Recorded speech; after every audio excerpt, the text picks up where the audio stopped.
Mike Gogarty, the Director of Public Health for Essex County Council. What concerns do you have for Harlow in respect of COVID-19 infections? I have quite serious concerns about Harlow at the moment, sadly. Across the country, almost everywhere is seeing a decline in cases. Sadly, Harlow is not. And in fact, Harlow last week saw the second highest increase in cases rates anywhere in the country. So as of Friday, the R value for Harlow was something like 1.36.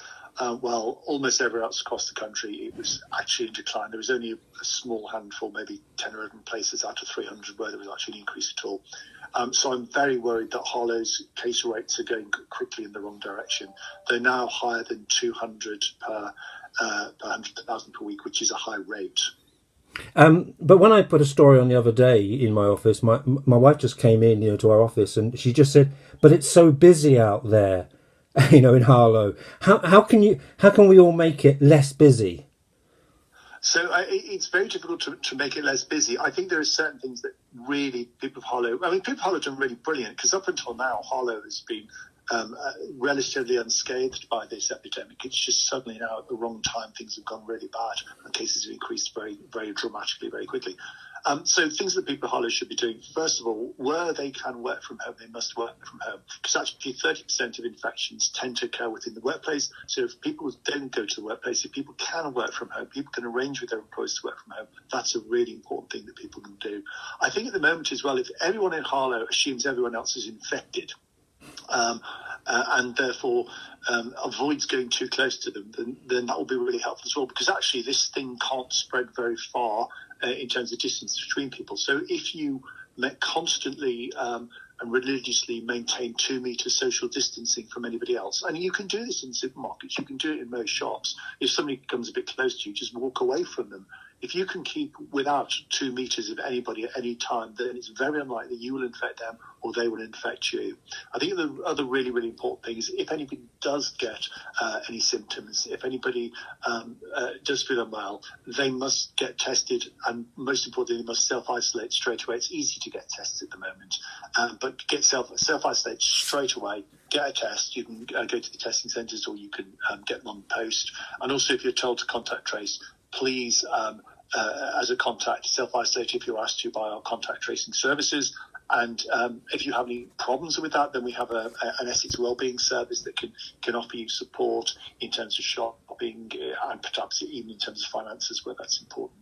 Can you understand why some people may get a little bit confused and perplexed by things like there'll be a year 7 group senior school in Harlow, they're all in bubbles, but there'll be an infection, the year 7 will have to self-isolate, but they've got brothers and sisters at a primary school, so they go home, self-isolate, but their brother and sister go off to primary school. Mum goes off to the primary school gates and then goes off to B&Q or Tesco's. And it all sounds, shouldn't they all technically all be self-isolating or none be self-isolating? This just seems a little bit muddled, doesn't it? So it's not muddled. I think the issue is that the child is self-isolating because they have been in contact with the case, not because they are a case. So what you're looking at then is you're looking at contacts of contacts. So generally speaking, you would not need to isolate if you're a contact of a contact. So if the child who has the infection and has caused the bubble to go down, their family can't go to the shops and their brother and sister can't go to the primary school because they're direct contacts of the case. So, but the family of somebody self-isolating are one removed from that, so the contact of the contact. Having said that, in Harlow, we are now offering contacts, the people you talked about, contacts of cases tests as well, just in case some of them might have the condition and be asymptomatic. So that's one of the additional things we're now offering everybody in Harlow. Is it? I mean, you talk about Harlow was doing well. I mean, according to the tables which I look at with 315 local authorities, it was last month Harlow was constantly at in the positions 245, 249, 248, 251, and suddenly there was boom, up to 111th, then 61st, 60th. Is there any way of finding out how that happened, or has Harlow just been unlucky? So we are absolutely all over trying to find out why that happened. But that doesn't mean Harlow hasn't been unlucky. But we do, we are looking at that very closely at the moment. The age group who are most affected tend to be sort of the middle age. So it's not, in some areas like Basildon, we've got issues. And Basildon is largely driven by young people. By young people, I mean 10 to 19, by children, by secondary age school children. That is not the case in Harlow at all. While the numbers of older people with it in Harlow is much more than I would like, it is not that that's driving it.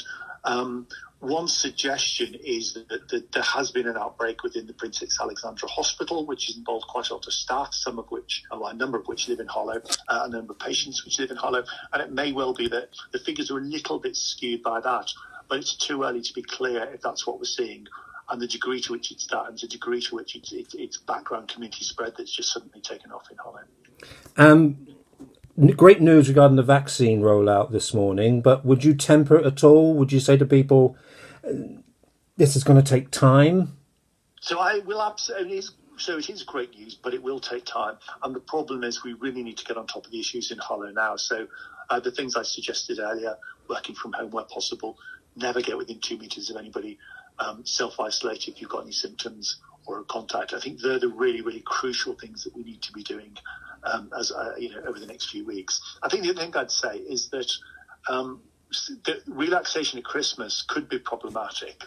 And what's really important is that in order for people to have a safe, secure Christmas as much as possible, particularly older people, is they need to double their efforts to avoid the chances of being infected in the 2 weeks before Christmas, because that's when they will be infectious on Christmas Day.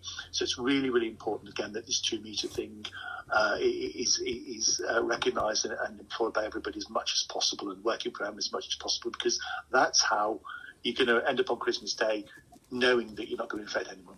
Brilliant. Mike Gogarty, thank you very much for your time.